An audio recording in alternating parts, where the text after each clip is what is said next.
Bonjour, c'est Mara, bienvenue dans ma voix.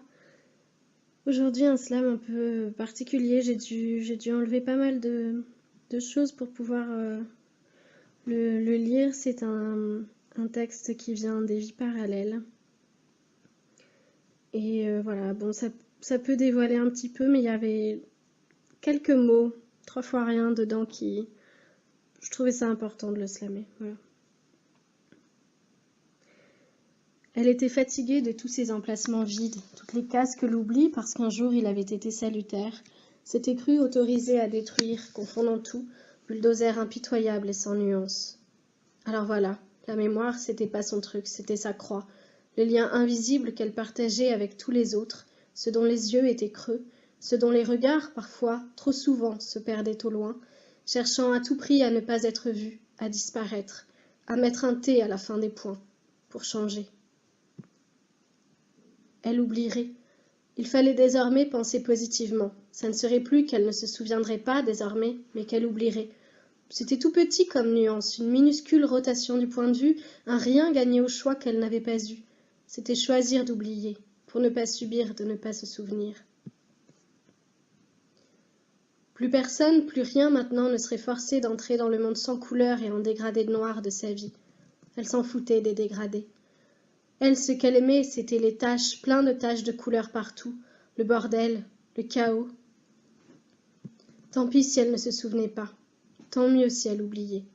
Elle n'avait plus le temps pour ces bêtises. Elle avait soif de vivre et plein d'années à rattraper. Elle était trop sonnée ce matin-là pour dire quoi que ce soit.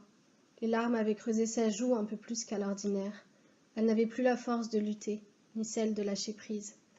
C'était le bon moment pour une journée à 3, pour une journée toute simple de papa et de maman, une journée pour apprendre aux fils que les gens qui s'aiment ont toujours raison.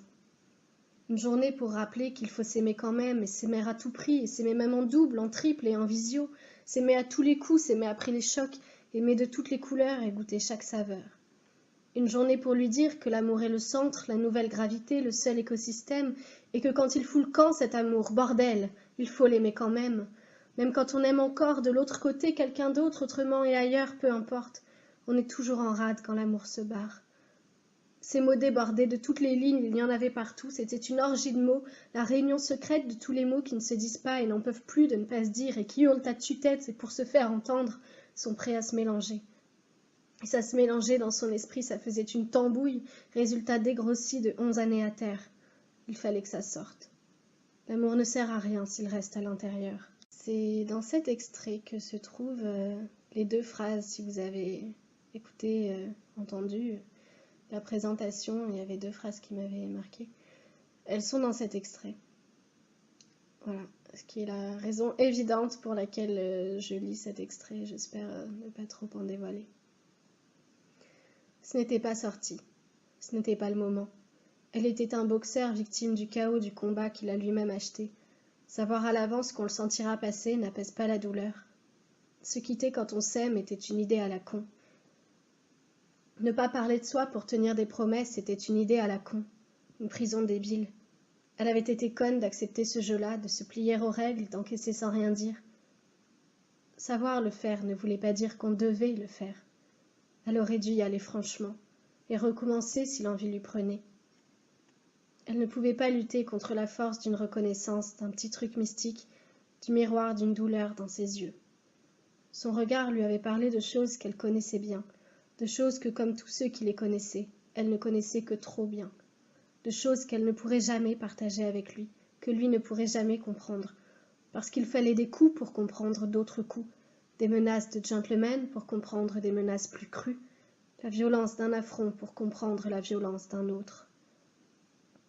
Elle s'était reconnue dans l'homme qu'il était, et sa vision des choses, son esprit vengeur, mais surtout quelque chose de subtil dans son obstination à tenir debout, l'avait impressionnée. Elle avait eu besoin d'un mentor pour supporter le poids et la vie quand on sort. Les violences n'étaient pas le pire c'était après, et il avait été le seul à savoir exactement ce que ça voulait dire sans que jamais, bien sûr, ils n'en parlent ensemble. Elle avait appris avec lui comment rester debout, ne pas faner doucement, tenir la solitude, attendre les saisons, supporter la douleur et regarder devant. Une mise à mort, c'est toujours un spectacle désolant. Assister à la mise à mort d'un amour pose toujours question. On aimerait pouvoir faire quelque chose, être utile à quelqu'un, victime ou bien bourreau, peut-être accélérer un peu les choses aussi dans un élan suicidaire, mais on ne sert à rien. Si on détourne les yeux, notre lâcheté coupable nous revient en pleine tête. Si on regarde, les tourments voyeuristes gagnent la partie. Condamnés, bourreaux, spectateurs, tout le monde est perdant face à une mise à mort. Si on ne pouvait rien faire, c'était aussi qu'on en avait trop fait. On avait attendu ce moment pendant des lustres et maintenant qu'il était là, presque sous nos yeux, on se retrouvait comme elle, à n'avoir plus que pour pleurer. On était bien minables pour des perles à morale. Baisser les yeux, c'était tout ce qu'on pouvait faire. C'était un sale moment à passer, que de laisser l'amour faire des heureux ailleurs. Quelque part, on était confiants. Ils avaient de la ressource. Quelque part, à tant les détester, à tant penser à eux qui ne pensaient pas à nous, en tout cas pas comme ça, à tant idéaliser des vies qu'on a haïes, on a fini par les aimer un peu, par les aimer vraiment. C'était un peu notre famille à nous, ces vies qu'on commentait. Ils avaient longtemps été ceux qu'on avait aimé détester. Ils étaient devenus des parts non négligeables de nos environnements. Preuve que nos environnements, parfois, ne sont même pas réels. L'influence qu'ils ont sur nous, par contre, reste indélébile. On aurait aimé dire que c'était compatible, parler de ce qu'on oppose au lieu d'épouser, ajouter que souvent l'ensemble manque au piquant, mais finalement, on n'avait plus grand-chose à dire. Parce que c'était un peu de nous, des rounds d'observation, des rumeurs et des qu'en dira-t-on, mais c'était aussi eux, vraiment, enfin en quelque sorte. C'était un peu aussi l'agrégat nébuleux de ce qu'on pourrait appeler leur inconscient collectif délégué, c'est-à-dire la part de leurs trois inconscients qui se mettaient en commun pour devenir collectifs et dédiés à leur histoire. C'était donc aussi, en partie, et certainement en bonne partie, en grande partie d'ailleurs, un nuage qui les surplombait, et disait d'eux tout autant qu'il disait sur eux. Le nuage était actif, constamment en mouvement, changeant au gré des interrogations et des oublis. Il était composé de tout ce qui s'évaporait d'eux concernant cette histoire, et celle qui l'influençait, de près ou de loin, d'une culture à un voyage, d'une lecture à une faute de grammaire. Il flottait donc au-dessus d'eux un parfum particulier qui partait quand l'histoire quittait le champ d'esprit, quand elle n'était plus dans les conversations, et revenait dès qu'un regard, un sourire ou une sensation venait la rappeler. Le nuage s'était nourri de tout ce qu'il laissait passer, et les inconscients ont moins de barrières que nos longues réflexions. Il les alimentait à son tour, renvoyant comme la pluie ce qui s'était chargé, ce qui allait déborder, ce qu'il fallait lâcher. Si le doute de l'un s'était évaporé, arrivant au nuage et rencontrant parmi les autres évanescences de leur histoire un autre doute, et que les deux étaient assez denses, alors il retombait, et devenait un doute pour chacun des trois. Tout n'était pas écrit, chaque inconscient faisait encore ce qu'il voulait de la nouvelle information fraîchement tombée. Hélas, un inconscient souvent aime prendre la même route. Le nuage était donc à son tour en partie, et en grande partie probablement, cette voix insupportable qui chuchote dans nos têtes, susurre nos négligences et fige nos défauts comme de grandes vérités. On était ravis qu'il se taise enfin. Car le nuage a disparu, évaporé lui aussi dans une seule milliseconde. À l'instant même où ils ont décidé de vivre vraiment, la petite voix s'est tue, pour leur laisser la place. Nous ne savions pas. Nous avons cru savoir, mais nous ne savions rien. Nous avons cru ce qu'ils n'ont jamais dit. Nous nous sommes accrochés à ce que nous croyions savoir. Nous avons cofabriqué avec eux, tous ensemble et chacun pour soi, les images qu'ils renvoyaient. Et nous avons ensuite cru à ces images, cercle vicieux d'un écho qui se répond à lui-même. Mais nous ne savions pas. Nous ne savions rien. Nous avions, chacun pour nous et tous ensemble, des parts, des morceaux de vérité. Et nous avons pris le morceau pour la totalité, la partie pour le tout. Nous pensions avoir sous nos yeux une représentation fidèle, quand nous n'avions qu'un fragment de vérité. Nous nous sommes pris à notre propre jeu, le jeu de la vérité, de la bien-pensance, de la bonne morale, le jeu des choses qui se font. Nous les avons pris pour des joueurs du jeu des choses qui se font. Nous pensions, en les détruisant, les avoir fait rentrer dans le droit chemin. Nous pensions nous être fait justice nous-mêmes, avoir fait justice à nos propres projections. C'est que nous ne savions pas. Nous ne savions pas que ce que nous projetions de nouveau sur eux, tous ensemble et chacun pour soi, était en train de nous illusionner. Nous n'avons rien su. Et si nous avions su, nous les aurions punis de ne pas avoir dit, de nous avoir cachés, de nous avoir menti. Sans doute se sont-ils punis plus durement eux-mêmes. On était même parfois un peu envieux en observant leur consentement tacite à des règles qui l'étaient tout autant, leur respect mutuel pour les choses innommées, leur loyauté envers les deux autres, les promesses jamais faites et pourtant tenues, chacun gardien d'un secret qu'ils avaient ensemble.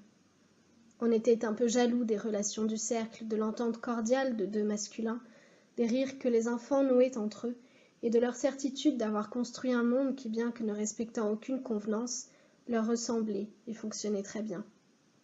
Dans cette époque moderne, les oublis mécaniques, les morts réelles des amitiés virtuelles, les errances infinies de mots d'amour oubliés au creux d'un faux numéro, les adieux méthodiques aux tranches de vie déçues étaient peints quotidiens, et leur respect, leur loyauté et leurs sentiments semblaient bien plus réels que nos fausses intentions.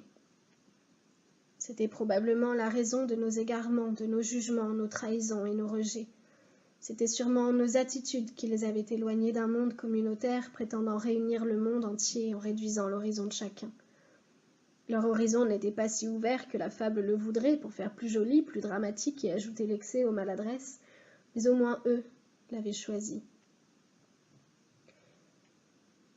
On leur en voulait un peu, attitude moche de sentiments lourds, d'avoir réussi là où nous avions échoué, d'avoir la liberté à mettre en face de nos divorces, la loyauté à confronter à nos retournements de veste, le respect pour affronter nos haines déversées dans les bureaux des juges. Ils étaient ce qu'on aurait aimé faire si on avait eu le temps, si on s'était posé, si on avait choisi, si on avait eu le pouvoir sur des vies qui nous avaient échappé, si on avait plus souvent regardé nos amants pour en faire des amis, si nous avions plus souvent vu l'autre que nous-mêmes dans nos propres yeux. Ils étaient le modèle que nous aurions voulu suivre si on n'avait pas manqué de courage, de lucidité, de potentiel. Et 10 ans après, quand les bilans sonnaient l'heure de se regrouper, de regarder derrière, par-dessus les épaules, le chemin parcouru, la claque était trop grande. Ils avaient réussi. Ils avaient réussi. Exactement là où nous avions échoué en demandant moins, en étant plus modestes et moins téméraires, en étant un peu comme tout le monde, suivant les mêmes schémas, adhérant aux mêmes rêves et traversant les mêmes désillusions. Nous avions gardé la tête basse quand ils avaient la tête haute, et même comme ça, ils nous avaient doublés. Et peut-être nous avaient-ils doublés exactement pour ça, pour leurs vies ambitieuses, leurs amours parallèles et leurs sentiments assumés. Parce que la tête haute, c'est bien connu, on voit mieux l'horizon, on relativise les obstacles et on les passe un à un, quand nous nous crachions aux premières déconvenues, brisant les assiettes des premiers émois, jetant à nos figures nos erreurs et nos manques, ne cherchant pas à réparer, ne cherchant pas à combler, pensant court terme et résultat dans nos vies sentimentales comme dans toutes les autres vies que nous vivions. Et plutôt que d'observer nos chemins, corriger nos ratures, apprendre de nos expériences, nous préférions détourner le regard et vanter notre ego, et nous tombions sur eux, personnages standards, soucieux de leur bien-être, et nous les détestions de leur suffisance, de leur mépris, de leur indifférence, des regards qu'eux ne nous portaient plus, trop affairés à réussir leur vie dont nous ne faisions plus partie parce que nous les avions rejetés. Et nous restions dans toutes nos confusions, prenons leur vie lointaine pour la preuve irréfutable de leur mépris, l'aveu distant d'une suffisance, confondons tout et ne nous confondons jamais en excuses pour ce que nos jalousies et nos envies leur imposaient. Ils l'avaient bien cherché l'un après l'autre dans leurs vies différentes.